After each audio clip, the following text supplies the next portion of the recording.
اعوذ باللہ من الشیطان الرجیم بسم اللہ الرحمن الرحیم الحمدللہ رب العالمین والصلاۃ والسلام علی اشرف الانبیاء والمرسلین وعلی آلہ وصحبہ اجمعین اللہم اجعلنا منہم ومن الذین آمنوا وعملوا الصالحات وتواصوا بالحق وتواصوا بالصبر فاذکروا اللہ کما علمکم ما لم تکونوا تعلمون رب اشرح لی صدری ویسر لی امری واحلل عقدۃ من لسانی یفقہوا قولی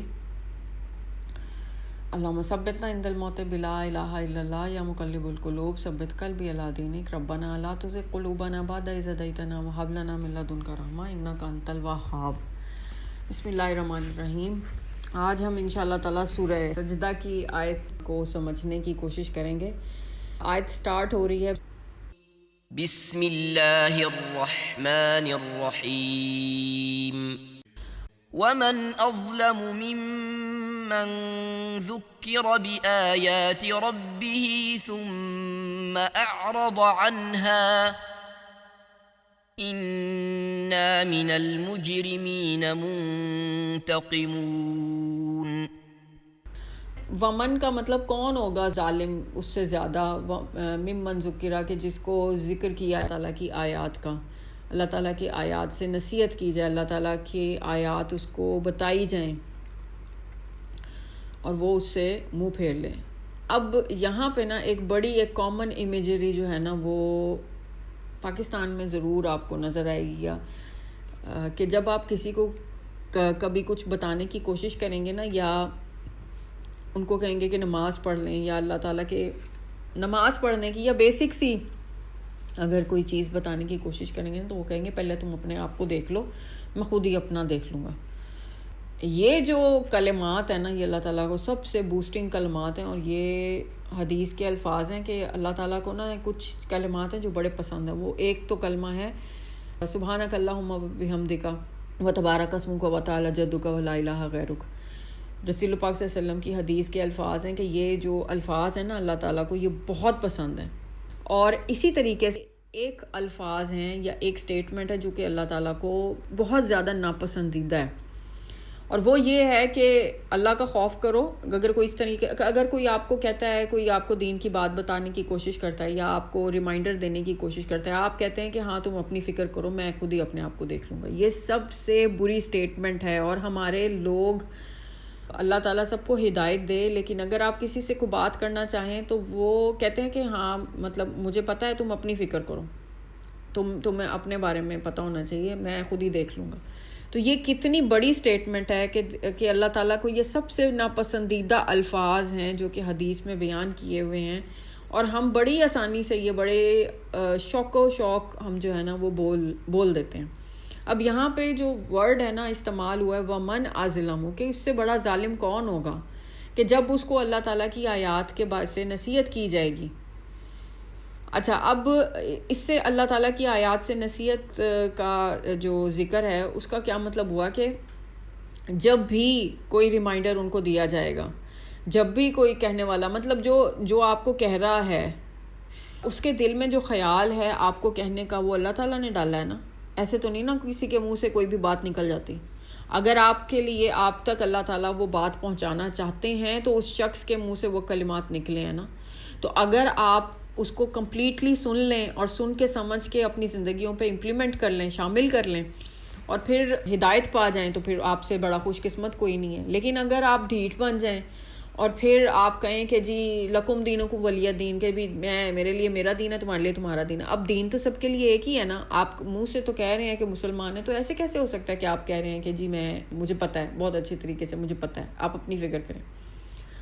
ایک ایسی سٹیٹمنٹ ہے کہ جو اللہ تعالیٰ کو پتہ ہے کہ یہ بولنی ہے انسانوں نے، اور یہ اس وقت سے بولتے آ رہے ہیں اور قیامت تک بولتے رہیں گے، تو اللہ تعالیٰ نے اس کو ایڈ کر دیا قرآن پاک میں۔ اور یہ جو سٹیٹمنٹ ہے نا ومن اظلم ممن ذکر بآیات ربہ، 9 جگہوں پہ نا اللہ تعالیٰ نے اسی طرح سے ذکر کیا ہے۔ ایک آیت میں آتا ہے ومن اظلم ممن افتری علی اللہ کذبا، سورہ انعام میں آتا ہے کہ جو اللہ تعالیٰ کے ساتھ جھوٹ باندھتے ہیں، بہت ظلم کرتے ہیں اپنے اوپر، اسی طرح سے آتا ہے یہ سورہ بقرہ میں ہم نے پڑھا تھا کہ اللہ کی ریممبرنس سے, اللہ کی یاد سے بہت ظلم کرتے ہیں جو لوگ روکتے ہیں اللہ کے ذکر سے. اچھا وہ ذکر کیا تھا کہ دیکھیں جس مسجد میں آپ جا رہے ہیں یا مسجد آپ کے انفلوئنس میں ہے, تو ہمارے پاکستان میں یہ ایسے ہوتا ہے نا اکثر کہ جی اس کے بارے میں فلاں ٹاپک کے بارے میں, سود کے بارے میں, اس بارے میں بات نہیں کرنی, بس آپ حلال حرام اور جو چھوٹی موٹی جو نقطے ہیں نا ان کے بارے میں بات کر لیں. کیونکہ اس مولوی کو یہ ہوتا ہے کہ اپنے تھوڑے سے فائدے کے لیے وہ مولوی کو خرید لیتے ہیں یا کہتے ہیں کہ جی یہ والی بات نہیں کرنی تو ہم ورنہ اس کے ڈونیشنز روک دیں گے مسجد کے, اور زیادہ تر مساجد جو ہیں وہ ڈونیشنز پہ چلتی ہیں. تو یہ والی جو سٹیٹمنٹ ہے یہ تقریباً 9 مرتبہ قرآن پاک میں اللہ تعالیٰ نے استعمال کی ہے, کہ جس میں سورہ یونس میں بھی ہے فمن ازلم ممن افترى علی اللہ کاذبا اور کاذبہ بھی آیاتہ انہ لا یفلح المجرمون, کہ جو اللہ تعالیٰ کے ساتھ جھوٹ باندھتے ہیں اور ڈینائی کرتے ہیں وہی بہت بڑے ظالم ہیں, اور ان کے ساتھ اللہ تعالیٰ, کیونکہ وہ اللہ تعالیٰ کی آیات کے ساتھ ڈینائی کرتے ہیں, فیبریکیٹ کرتے ہیں. پھر اسی طرح سے سورہ کہف میں بھی ہے ومن ازلم ممن افترى علی اللہ کاذبا, اور اسی طرح سے سورہ زمر میں بھی آتا ہے. اب یہاں پہ جتنی جگہ پہ بھی یہ استعمال ہوا ہے تو اس کا مطلب یہ ہے کہ جب بھی وہ ظلم کرتے ہیں نا, ظلم کیا کرتے ہیں, اس سے ظالم کون ہو سکتا ہے, جو کر رہا ہے اس سے زیادہ ظالم کون ہو سکتا ہے کہ جس کو جب اللہ تعالیٰ بھیج رہے ہیں, سائنس بھیج رہے ہیں, اپنے کوئی بشیر یا نذیر بھیج رہے ہیں. اب بشیر یا نذیر کوئی بھی ہو سکتا ہے نا, آپ بھی ہو سکتی ہیں. آپ نے اگر کسی اپنی کلاس فیلو کو, اپنی کسی کولیگ کو, اپنی بہن کو, اپنے بھائی کو, اپنی فیملی میں کسی کو بھی اگر اللہ تعالیٰ کی یاد, اللہ تعالیٰ کی دعوت دینے کی کوشش کی, اور اگر وہ نہیں ثم اعرض عنہا تو انہوں نے منہ پھیر لیا, یا جو سٹیٹمنٹ بوسٹنگ سٹیٹمنٹ وہ دیتے ہیں کہ جی ہم دیکھ لیں گے, تم اپنی فکر کرو. ان کو تو اللہ تعالیٰ نے آ کے منہ میں تو نہیں نا ڈال دینا, اللہ تعالیٰ نے کوئی نہ کوئی ذریعہ بنانا ہے نا. کوئی اسٹیٹمنٹ آ جائے گی ان کے سامنے, کوئی فیس بک کی ایڈ آ جائے گی, کوئی انسٹاگرام کی پوسٹ آ جائے گی, کوئی ریل آ جائے گی, کوئی ویڈیو آ جائے گی, کسی کا کچھ کہا آ جائے گا, کوئی شخص آپ کی زندگی میں ایسا آ جائے گا جو آپ کو اللہ تعالیٰ کے قریب لانے کی کوشش کرے گا. لیکن اگر آپ پھر بھی ثم اعرض عنہا, لیکن اگر آپ پھر بھی منہ پھیر لیتے ہیں تو پھر کیا ہوگا, انا من المجرمین منتقمون. اچھا اب یہاں پہ آپ یہ دیکھیں کہ اللہ تعالیٰ نے نا ورڈ استعمال کیا منتقمون کا. منتقمون کا جو لفظی اگر اس کو دیکھا جائے تو یہ انتقام سے نکلا ہے. اچھا اب یہاں پہ انا من المجرمین منتقمون کا لفظ استعمال ہوا ہے. من کا مطلب کہ اس میں سے, مطلب سارے نہیں. من کیوں یہاں پہ اہم ہے, کیونکہ دیکھیں مجرمین میں سے کچھ ایسے بھی تو ہوں گے نا, مطلب ایسا نہیں اللہ تعالیٰ نے کہا کہ ان المجرمین منتقمون, مینل کہ اس میں سے, مجرمین میں سے. اب من کا مطلب یہ ہوا کہ بہت سارے ایسے بھی مجرمین ہوں گے کہ جو توبہ کر لیں گے, ڈیتھ بیڈ کے اوپر ہی توبہ کر لیں گے. اچھا اب اس میں ایک واقعہ ہے جو کہ رسول پاک صلی اللہ علیہ وسلم کی حدیث سے ثابت ہے, اور صحیح بخاری صحیح مسلم یہ واقعہ کوٹ کیا گیا ہے. آئی ایم شیور کہ آپ میں سے بہت ساروں کو یہ واقعہ پتہ ہوگا. پہلے امتیوں میں سے نا ایک شخص تھا کہ جس نے 99 افراد کو قتل کر دیا تھا.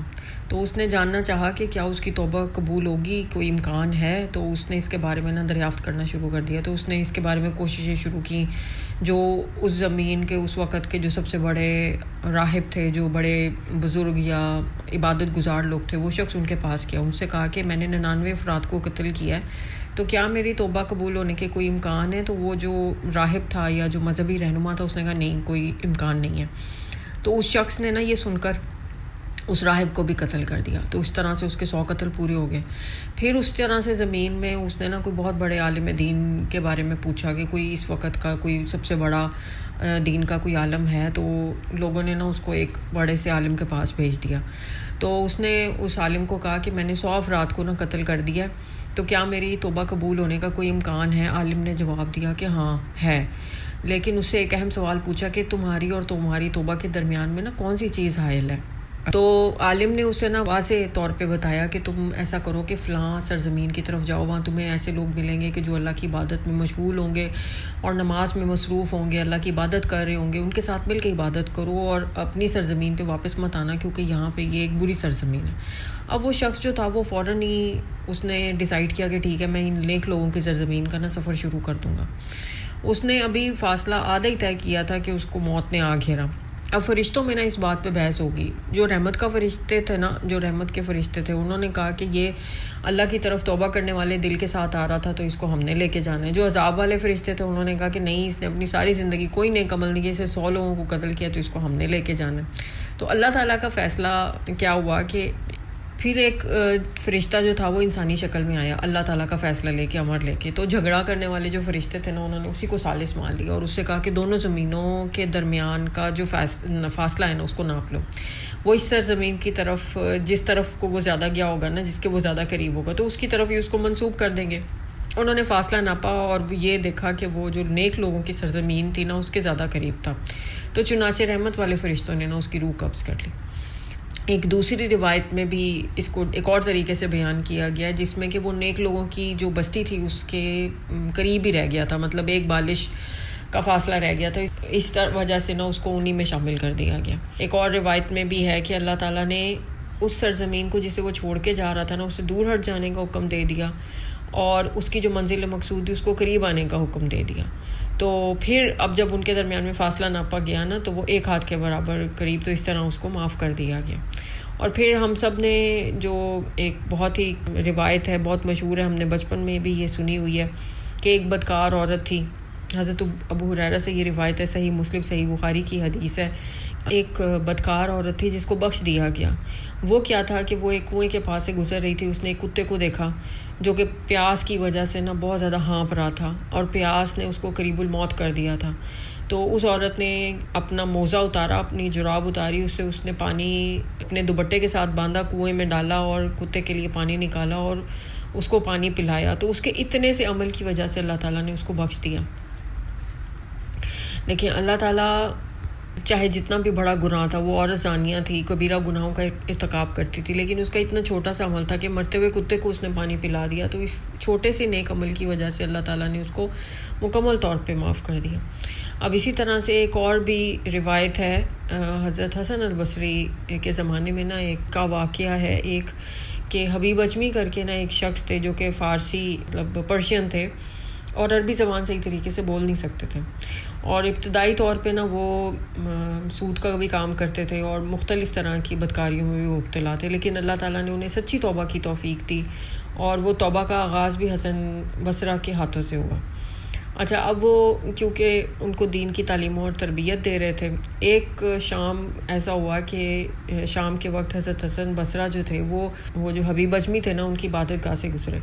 اب انہوں نے حبیب اجمی جو تھے انہوں نے اذان دی اور نماز میں مشغول تھے. حضرت حسن بصرہ جو اندر تشریف لے کے آئے جب، تو انہوں نے حبیب پڑھا رہے تھے نا یا پڑھ رہے تھے ان کے پیچھے نماز پڑھنے سے انکار کر دیا، کیونکہ وہ عربی زبان صحیح طریقے سے ادا نہیں کر پاتے تھے اور قرآن پاک کی تلاوت بھی صحیح طریقے سے درست طریقے سے نہیں کر سکتے تھے. اسی رات حضرت حسن بصرہ کے خواب میں دیکھا کہ وہ اللہ تعالیٰ سے ہم کلام ہے. انہوں نے پوچھا، اے رب تیری خوشنودی کس چیز میں؟ اللہ تعالیٰ نے جواب دیا، اے حسن کہ تم میری خوشنودی حاصل کر چکے تھے لیکن تم نے اس کی قدر نہیں کی. اگر تم نے کل رات حبیب کی اقتداء میں نماز پڑھ لی ہوتی تو اس کی سچی نیت نے تمہیں اس کی غلط تلفظ پہ اعتراض کرنے سے روک دیا ہوتا تو میں تم سے خوب خوش ہوتا. تو اسی طرح سے ایک اور واقعہ بھی ہے کہ ایک مرتبہ حضرت حسن بصرہ جو تھے حجاج بن یوسف کے سپاہیوں سے بچنے کے لیے بھاگتے ہوئے نا حبیب اجمی کے حجرے میں پناہ گزین ہو گئے. اب تھوڑی دیر بعد ہی سپاہی آ گئے. انہوں نے پوچھا حبیب سے کہ کیا تم نے حسن بصرہ کو کہیں دیکھا ہے؟ تو حبیب نے جواب دیا، ہاں دیکھا ہے. سپاہیوں نے کہا کہ وہ کہاں ہیں؟ تو انہوں نے کہا وہ میرے حجرے میں ہیں. سپاہی حجرے کی طرف گئے، اندر گئے لیکن وہاں کوئی بھی نہیں تھا. انہوں نے پھر کہا کہ وہ حبیب کو جھوٹا سمجھا، انہیں برا بھلا کہا، جھوٹا قرار دے دیا. پھر وہ جو حبیب اجمی تھے انہوں نے قسم کھا کے کہا کہ وہ سچ کہہ رہے ہیں اور حسن بصرہ جو ہیں وہ انہی کے عبادت خانے میں موجود ہیں، جا کے دیکھ لو. سپاہیوں نے 2-3 دفعہ تلاش کیا لیکن کسی کو کوئی نظر نہ آیا. آخرکار وہ واپس چلے گئے. جب واپس گئے تو حضرت حسن بصرہ جو تھے وہ فوراً باہر آئے. انہوں نے حبیب سے کہا کہ میں جانتا ہوں کہ تمہاری برکتوں کی وجہ سے ہی نا اللہ تعالیٰ نے مجھے ان ظالموں سے بچا لیا، تو تم نے انہیں کیوں بتا دیا کہ میں یہاں پہ ہوں؟ تو حبیب اجمی نے جواب دیا کہ اے میرے استاد، یہ میری برکتوں کی وجہ سے نہیں ہے بلکہ یہ میرے سچ بولنے کی برکت کی وجہ سے ہے کہ وہ آپ کو دیکھ نہیں سکے. اگر میں جھوٹ بولتا تو ہم دونوں رسوا ہو جاتے. اسی طرح سے نا کسی نے حبیب اجمی سے پوچھا کہ اللہ تعالیٰ کس چیز سے خوش ہوتا ہے, تو انہوں نے جواب دیا اس دل سے جو نفاق سے, ریاکاری سے, کی گرد سے پاک ہو.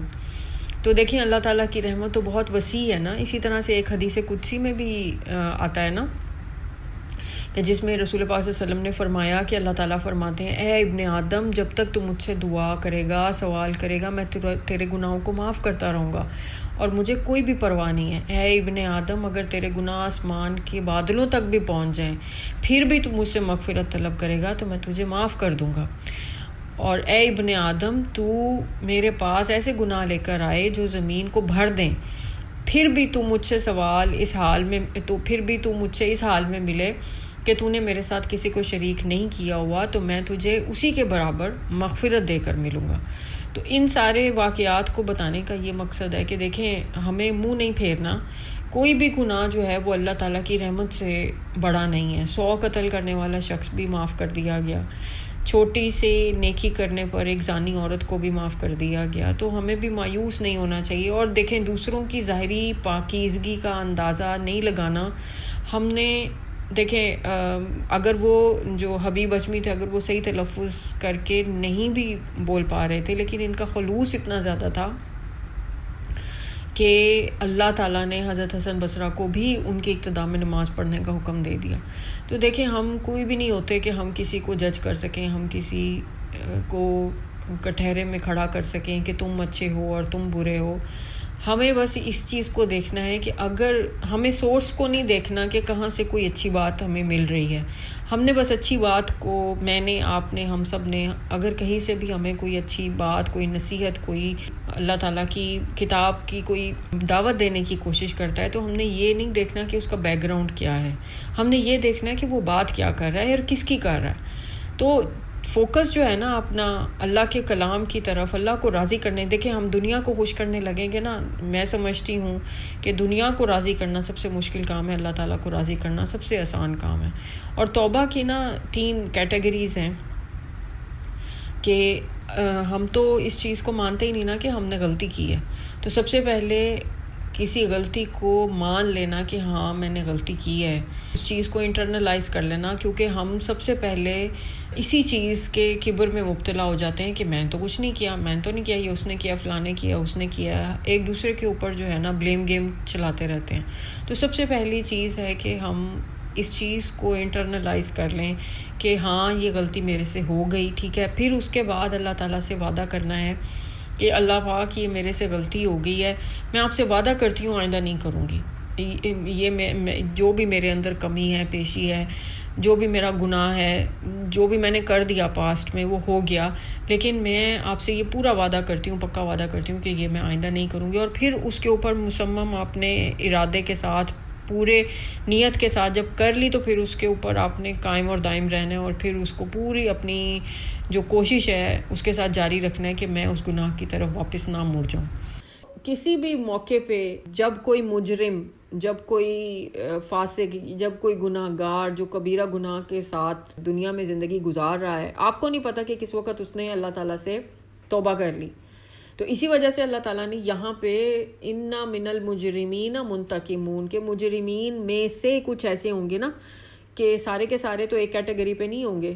کچھ جو ہوں گے وہ توبہ طائب بھی کر لیں گے, کچھ اللہ تعالیٰ سے معافی بھی طلب کر لیں گے, کچھ بدل بھی جائیں گے, کچھ اپنے آپ کو بہت زیادہ اچھا بنا لیں گے, کچھ بہت ہی اچھے, پہلے بہت ہی برے ہوں گے پھر بہت ہی اچھے بن جائیں گے. میں ایک اسی طرح سے ریورٹ اس کا سن رہی تھی, تو اس نے نا, وہ میئر تھا, شاید یہودی تھا, میئر تھا, اور وہ اسلام کے نا اوپر یہ جو آیات ہے نا جس میں جنگ و جدل اور جہاد کے بارے میں ذکر کیا گیا, اس کے اوپر نا وہ کتاب لکھنے لگا تھا.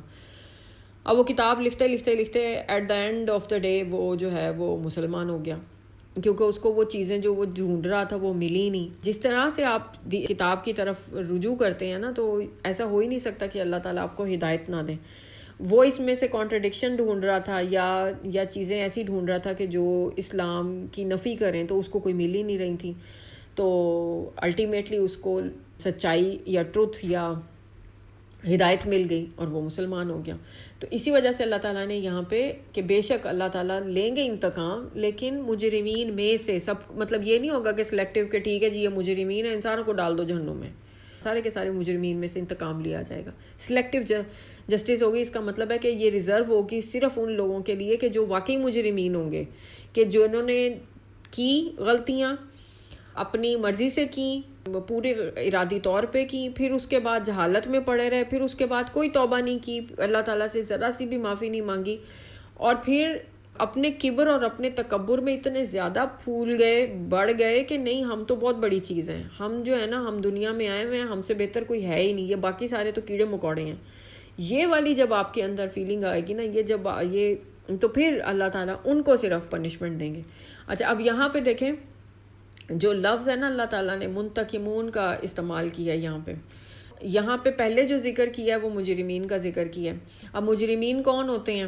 ومن ازلم ممن ذکر بآیات ربہ, کہ کن کا ذکر کیا گیا ہے؟ ان ظالموں کا ذکر کیا گیا ہے جو کہ اللہ تعالیٰ کے ذکر سے یا اللہ تعالیٰ کے ریمائنڈر سے اپنے آپ کو دور بھگا لیتے ہیں, یا بھاگ جاتے ہیں, یا اپنا منہ پھیر لیتے ہیں.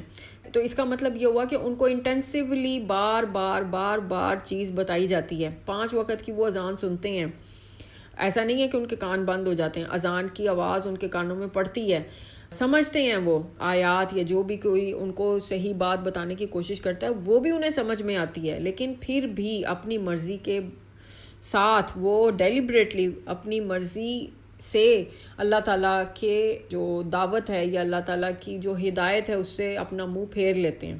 تو ایسے لوگوں کو اللہ تعالیٰ نے کہا کہ وہ مجرمین ہیں. وہ صرف گناہ گار نہیں ہیں, کہ ہوتا ہے نا کہ بھئی ذنب ہوتا ہے نا, گناہ گار کے لیے استعمال کیا جاتا ہے, لیکن یہاں پہ اللہ تعالیٰ نے کیونکہ وہ اتنا بڑا جرم کر رہے ہیں, کیونکہ پہلے انہوں نے اپنے پہ ظلم کیا, اس سے بڑا ظالم اور کون ہو سکتا ہے کہ جب اس کو چیزیں اللہ تعالیٰ کی آیتیں کھول کے بتائی جا رہی ہیں وہ پھر بھی پرے منہ کر رہا ہے اپنا. تو اس سے نا اس کو امیجنری اللہ تعالیٰ نے آگے چل کے نا کسی اور صورت میں میل اور فیمیل جتنے بھی ہیں نا, مومن مومنات یا میل فیمیل انسان, ان کو نا گدھوں سے ایگزامپل دیا کہ گدھے جس طریقے سے جب شیر آ جاتا ہے تو اسے بھاگ جاتے ہیں نا, اسی طریقے سے کہ جب کوئی ہدایت کی بات بتائی جاتی ہے نا تو وہ بھی اسی طریقے سے, جیسے گدھا شیر کو دیکھ کے بھاگ جاتا ہے نا, تو وہ بھی اسی طریقے سے بھاگ جاتے ہیں, گدھے کی طرح سے ہوتے ہیں, ان کی عقل ہی کام نہیں کر رہی ہوتی. اچھا اب کیونکہ وہ گناہ نہیں کر رہے, گناہ تو ہوتا ہے نا کہ ٹھیک ہے اگر آپ نے کوئی چھوٹی موٹی غلطی کر دی تو اس کو گناہ کہتے ہیں. جرم کس چیز کو کہتے ہیں؟ کہ جب آپ کے سامنے اتنی زیادہ اللہ تعالیٰ کی پہنچائی ہوئی آیات آپ کے رکھی جا رہی ہیں, لیکن پھر بھی آپ اس سے سوچتے سمجھتے جانتے بوجھتے ہوئے اپنا منہ پھیر رہے ہیں, تو آپ نے جرم کیا نا. جب آپ جرم کریں گے تو اس کی سزا ملے گی. اب سزا ملے گی تو یہاں پہ اللہ تعالیٰ اپنا ورڈ اپنے جو ناموں میں سے جو ان نام ہیں اللہ تعالیٰ کے غفور ہیں کہ اللہ تعالیٰ معاف کرنے والے ہیں, رحیم ہیں کہ اللہ تعالیٰ کی رحمت جو ہے وہ غفور رحیم رحمان کوئی بھی لفظ استعمال کر سکتے تھے, لیکن کیونکہ وہ اپنی سچائی سے, کیونکہ یہ جو مجرمین تھے یا یہ جو ظلم کر رہے تھے یہ کیونکہ اپنے تکبر کبر کی وجہ سے سچائی سے بھاگ رہے ہیں, تو اس کا مطلب یہ ہے کہ ان کو عدل اور ان کو انتقام سے نپٹا جائے گا. ظلم جو ہے وہ انجسٹس ہے نا, تو انجسٹس جو ہے ظلم کے کا انتقام ہی لیا جاتا ہے نا, ظالم کے ساتھ انتقام لیا جاتا ہے. تو اسی وجہ سے اللہ تعالیٰ نے اپنا جو نام ہے وہ منتقمون یہاں پہ چوز کیا استعمال کرنا, کہ ان سے بدلہ لیا جائے گا, ایسا نہیں ہے انہیں چھوڑ دیا جائے گا. وہ مجرمین ہیں, انہوں نے ظلم کیا ہے. کیا ظلم کیا ہے؟ ومن ازلم ممن ذکر بآیات ربہ, کہ جو آیات وہ نہیں ہیں جو کسی نے منہ کھول کے آپ کے سامنے رکھ دیں, کوئی آ کے کہہ دیا کسی نے آپ کو. آیات وہ بھی ہیں جو آپ کا جسم آیات ہیں, آپ اپنے ارد گرد جو زندگی گزار رہے ہیں وہ آیات ہیں. ہر سانس جو آپ لے رہے ہیں وہ بھی اللہ کی آیت ہے, اللہ کے حکم اللہ کے امر سے آپ سانس لے پا رہے ہیں. دل کی دھڑکن بھی آیت ہے ایک. اسی طرح سے پھول کھلنا, دن رات کا بدلنا, کتنی ساری آیات ہیں. ہر ایک چیز سے جو وہ سے پھر اللہ تعالیٰ انتقام لیں گے. ایک اور مقام پہ سورہ زمر میں آتا ہے نا کہ قل یا عبادی الذین اسرفوا علی انفسہم لا تقنطوا من رحمت اللہ. اس میں اب اللہ تعالیٰ ان سارے لوگوں کے ساتھ مخاطب ہیں کہ جو ٹرانسگریس کرتے ہیں اپنے ساتھ, مطلب جو کہ مجرمین ہوتے ہیں, کہ جنہوں نے بہت زیادہ گناہ کر لیے ہوتے ہیں نا, اور وہ سمجھتے ہیں کہ اب میں نے اتنے سارے تو گناہ کر لیا, ساری زندگی میں نے نمازیں نہیں پڑھی, ساری زندگی میں نے اللہ تعالیٰ کی نافرمان برداری کی ہے, اب آ کے اگر میں نے نماز پڑھ رہی ہوں تو پتہ نہیں اب اللہ تعالیٰ اس کو قبول کریں گے یا نہیں کریں گے. تو ان کے لیے اللہ تعالیٰ کہہ رہے ہیں قل یا عبادی الذین اسرفوا علی انفسہم لا تقنطوا من رحمت اللہ، کہ اے میرے پیارے عبد، اگر تم نے اپنے نفس کے اوپر ظلم کر ہی لیا نا، لیکن پھر بھی اللہ کی رحمت سے نا امید نہ ہونا. اس کا جواب اللہ تعالیٰ دے رہے ہیں ان اللہ. جب ہمارے اندر یہ فیلنگ آتی ہے نا کہ پتہ نہیں مجھے معافی ملے گی نہیں ملے گی، کیونکہ شیطان ہے نا، میں نے بتایا تھا نا کہ وہ مایوسی ڈالے گا، یا تو کہ تم تو لاسٹ کاز ہو، تمہارا کچھ نہیں ہو سکتا، تم نے بہت گناہ کر لی ہیں، اب تمہیں ذرا معافی نہیں ملے گی، یا پھر وہ آپ کو کبر میں مبتلا کر دیتا ہے کہ تم تو بہت اچھی ہو، تم نے تو اتنی آیتیں پڑھ لی، تم تو اتنا پڑھتی ہو، تم اتنے کام کرتی ہو، گھر کے بھی کرتی ہو، یہ بھی کرتی ہو، دین بھی سمجھ رہی ہو، یہ بھی کر رہی ہو، وہ بھی کر رہی ہو، تم تو بس اوسم ہو. تو وہ یا کبر ڈال دے گا یا آپ کے اندر مایوسی ڈال دے گا. تو اگر مایوسی ڈالے گا تو ان اللہ یغفر الذنوب جميعا انہ هو غفور الرحیم، کہ اللہ تعالیٰ کہہ رہے ہیں کہ پریشان نہیں ہونا، اللہ تعالیٰ سارے کے سارے گناہوں کو معاف کرنے والا ہے، سب کو اکٹھا جتنے بھی تم نے آل ٹوگیدر کی دیے ہیں سب کو معاف کرنے والا ہے.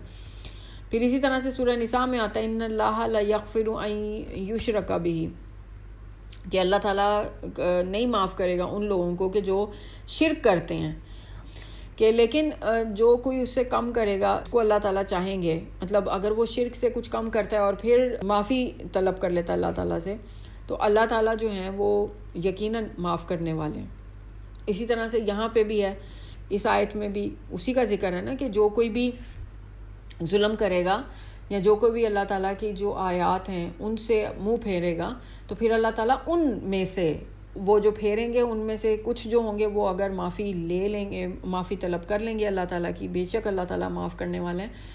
اور کہتے ہیں نا کہ اگر آپ اللہ تعالیٰ کی طرف، آپ ایک قدم بڑھاتے ہیں اللہ تعالیٰ 10 قدم بڑھاتے ہیں، آپ چل کے جاتے ہیں اللہ تعالیٰ دوڑ کے آتے ہیں، تو آپ ایک دفعہ اللہ تعالیٰ کو پکار کے دیکھیں تو اللہ تعالیٰ ضرور پکارنے والے کی پکار کو سنتے ہیں. اللہ تعالیٰ ہمیں بالکل بھی ایسے لوگوں میں سے نہ بنائے کہ جو ظلم کرتے ہوں، جو کہ کوئی بات ان کو بتائی جائے تو وہ منہ پھیر لیتے ہوں.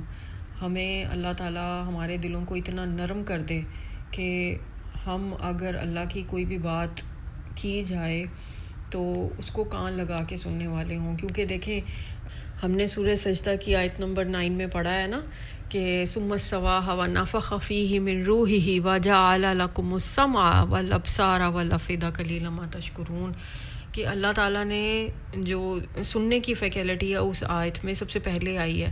تو جب ہم منہ پھیرتے ہیں نا تو ہم سنتے ہی نہیں ہیں نا. دیکھیں کوئی انسان اتنے زیادہ اچھے طریقے سے لفظ کی پلیسمنٹ کر سکتا ہے، اور پھر یہ کہ ہر ایک نے سیم ہی سننا ہے نا. وائبریشن تو جو آپ کی میری وائس کی ایک سرٹن فریکوینسی ہے وہ تو سیم ہی رہے گی نا، لیکن ہم کانوں کے اوپر پردے رکھ لیتے ہیں نا، منہ پھیر لیتے ہیں کہ نہیں ہاں ٹھیک ہے، کوئی بھی جیسچر بنا دیا. آپ کو بھی اس چیز کا اندازہ ہوا ہوگا کہ کہیں بعض اوقات ایسا ہوتا ہے کہ کچھ محفلوں میں اگر آپ کوئی بات اس طرح کی چل رہی ہے اور وہ دین کے یا اللہ تعالیٰ کے احکامات کے خلاف ہے، اور اگر آپ اس کے اوپر کوئی بات کرنا شروع کریں تو لوگ بڑے منہ بنانا شروع کر دیتے ہیں اور اس کو سننے سے انکار کر دیتے ہیں. تو ایسی جگہوں پہ سننے سے انکار کا مطلب یہی ہو گیا نا کہ کان ہی نہیں دھرتے، منہ پھیر لیتے ہیں. تو اللہ تعالیٰ بالکل بھی ہمیں ایسے لوگوں میں سے نہ بنائے کہ جو منہ پھیر لیتے ہوں، جو کان نہ دھرتے ہوں. ہمیں ایسے لوگوں میں سے بنائے کہ جہاں پہ جیسا بھی کوئی بھی اللہ کے دین کے لیے کوئی بھی جو بھی کام کر رہا ہے، اگر وہ خالصتاً اللہ کے دین کے لیے ہے تو اللہ تعالیٰ ہمیں اس قابل بنائے کہ ہم سورس کی طرف نہ جائیں کہ کوئی کیسا ہے، کسی کا بیک گراؤنڈ کیسا ہے، ہم اس طرف جائیں کہ وہ بات کیا کر رہا ہے. اصل چیز تو پیغام ہے نا جس کی طرف ہمیں فوکس کرنا چاہیے، بندے کی طرف نہیں فوکس کرنا چاہیے. کیونکہ دیکھیں اسلام پرفیکٹ ہے. میرے میں یہ بھی غلطی ہو سکتی ہے کہ میں اس آیت کو کس طریقے سے سمجھ رہی ہوں، آپ تک کیسے پہنچا رہی ہوں، اس میں کوئی کمی ضرور ہو سکتی ہے، لیکن اللہ تعالیٰ کے کلام میں، اللہ تعالیٰ کی بات میں کوئی کمی نہیں ہے. تو اللہ تعالیٰ ہمیں بالکل بھی ایسا نہ بنائے کہ ہم جب اللہ تعالیٰ کی آیات یا اللہ تعالیٰ کا ذکر کیا جائے تو ہم منہ پھیرنے والوں میں سے ہوں، بلکہ ہم کان لگا کے اچھے طریقے سے سننے والوں میں سے ہوں، اور اس پہ سننے کے بعد اس کو اپنی زندگیوں میں شامل کرنے والے ہوں، اس پہ عمل کرنے والے ہوں. آمین یا رب العالمین. بارک اللہ لی و لکم فی القرآن الحکیم و نفعنی و ایاکم بالآیات و ذکر الحکیم.